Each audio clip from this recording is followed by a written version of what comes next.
मेरे बहुत ही प्रिय और बेहद सम्मानित साथियों, हृदय की असीम गहराइयों से अभिनंदन, बहुत बहुत हार्दिक स्वागत है। साथियों, मेडिकल एस्ट्रोलॉजी पर यह श्रृंखला हमारी बिल्कुल लगातार जारी है और आप लोगों ने जितना स्नेह दिया है इसके लिए आप सभी दिल से साधुवाद के पात्र हैं। बात चल रही है पाइल्स की, बात चल रही है आंतों से संबंधित रोग की। और ये दर्दनाक रोग जो है, ये अधिकांश मामलों में जब तक दवाई ली जाए, जब तक परहेज किया जाए तब तक ठीक रहता है। परंतु जैसे ही दवाइयां बंद की जाती है और जो दिनचर्या और खान पान में थोड़ी सी अनियमितता आते ही ये दोगुनी गति से वापस व्यक्ति को घेर लेता है। तो कौन कौन से इसके कारण हैं और इसके जड़ पर जब तक प्रहार नहीं किया जाएगा, और इसकी जड़ दवाइयों में बिल्कुल भी नहीं है, दिनचर्या को लेकर के भी बिल्कुल नहीं है, इसकी जो जड़ है वो है ग्रहों की स्थितियों में। ये आज 5वां इसका भाग है। यदि आप इससे संबंधित संपूर्ण श्रृंखला को देखना चाहते हैं तो यहाँ आई बटन में हमने इसका भी लिंक प्रोवाइड कराया है, वहां जाकर के आप देख सकते हैं, जान सकते हैं। और सबसे बड़ी बात कि बड़ी ही आसानी से और बहुत ही कम समय में आप इस जीवन के लिए कम से कम इस रोग से मुक्ति प्राप्त कर सकते हैं। बार बार कभी भी ये लौट करके नहीं आएगा, क्योंकि इस बार उसकी जड़ पर प्रहार किया जाएगा। साथियों, हम कुछ ज्योतिषीय कारणों पर चर्चा कर रहे हैं, इसलिए आप अपनी जन्म पत्रिका हाथ में लीजिए और देखिए कि क्या आपकी सिंह राशि है। सिंह राशि होना केवल इतना पर्याप्त नहीं है। सिंह राशि यदि कन्या लग्न के साथ में हो, सिंह राशि यदि मकर लग्न के साथ में हो, और यदि मीन लग्न, ये तीनों लग्नों की आज हम चर्चा करेंगे। कन्या लग्न, मकर लग्न और मीन लग्न, इन तीनों लग्नों में यदि जातक की सिंह राशि होती है तो उसको चंद्रमा की दशा अंतरदशा में कब कब इस पीड़ादायक पाइल्स नामक रोग का सामना करना पड़ सकता है। तो आइए साथियों, बिना किसी देरी किए सबसे पहले हम कन्या लग्न की एक जन्म पत्रिका पर दृष्टिपात करते हैं। आप देख रहे हैं कि यह कन्या लग्न की जन्म पत्रिका है और 12th हाउस जो है, जो कि एक त्रिक स्थान है, व्यय भाव है, वहां पर 5 नंबर का अंक लिखा है, अर्थात सिंह राशि है। अब यदि इस जन्म पत्रिका में चंद्रमा यहां पर विद्यमान है 12th हाउस में, और साथ ही वो यदि युति करके बैठ गया है राहु से या केतु से या शनि से या मंगल से, इन चारों में से किसी भी पाप या क्रूर ग्रह के साथ में वो बैठा है, तो चंद्रमा की दशा अंतरदशा में और इस पाप ग्रह, क्रूर ग्रह की दशा अंतरदशा में इस जातक को पाइल्स नामक रोग का दर्दनाक सामना करना पड़ता है।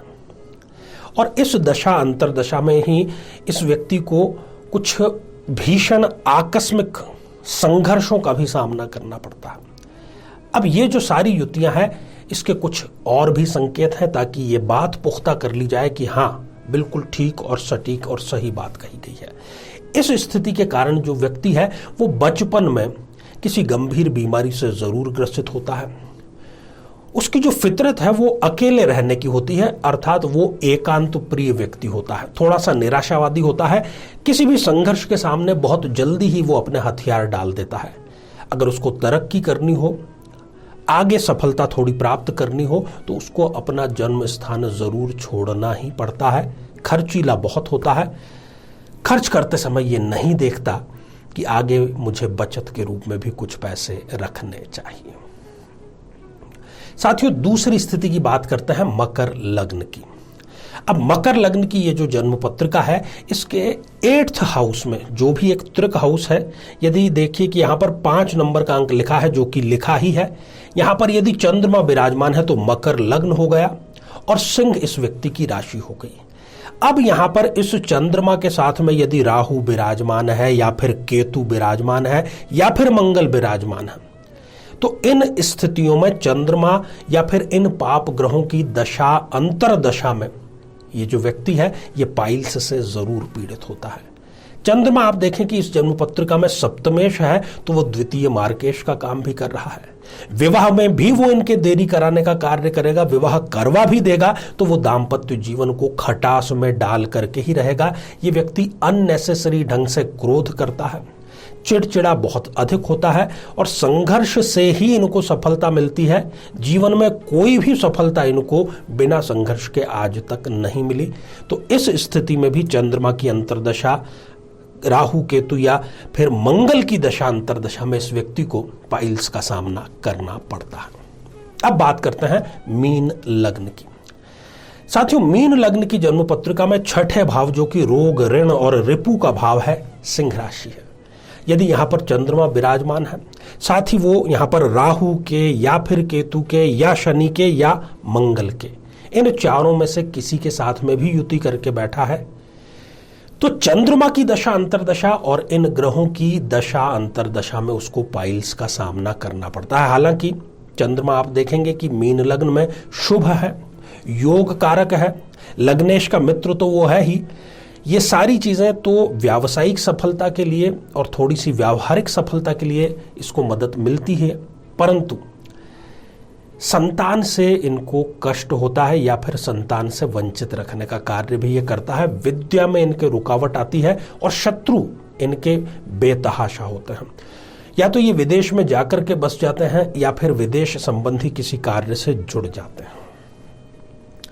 ये तीनों स्थितियां हमने देखी। हम विस्तार से इस बीमारी के बारे में चर्चा कर रहे हैं, आगे भी ये श्रृंखला जारी है, ताकि इसके कलेवर के, इसके जितने डायमेंशन हो सकते हैं उन सब पर बातचीत की जा सके। अब बेहद ही आसान सा आप उपाय सुन लीजिए, और केवल सुनना नहीं है, करना है यदि आपको इससे निजात चाहिए तो।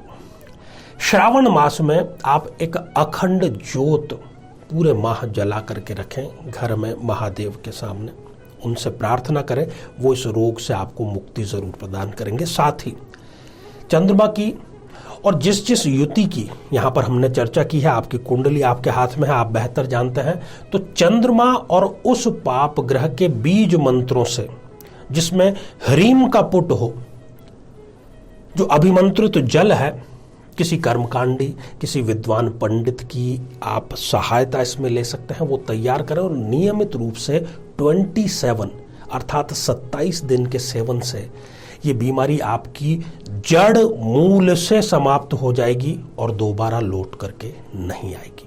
यदि आपको इसमें किसी प्रकार की परेशानी है तो आप कार्यालय में भी संपर्क कर सकते हैं, और यहाँ यदि उपलब्धता हुई तो आपको इस प्रकार का अभिमंत्रित जल और उसकी विधि प्रोवाइड अवश्य कराई जाएगी।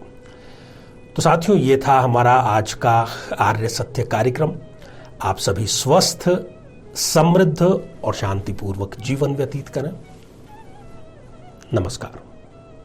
जीवन में किसी समस्या का सामना कर रहे हैं, जैसे कि शादी में देरी होना, पति पत्नी में मनमुटाव या तलाक तक की नौबत आ जाना, संतान का प्राप्त न हो पाना, नौकरी या धन प्राप्ति में बाधा आना, जीवन के प्रत्येक क्षेत्र में किसी न किसी प्रकार की बाधा आना, तो आज ही अपनी जन्म पत्रिका का संपूर्ण विश्लेषण करवाएं और पाएं समस्या से सदैव के लिए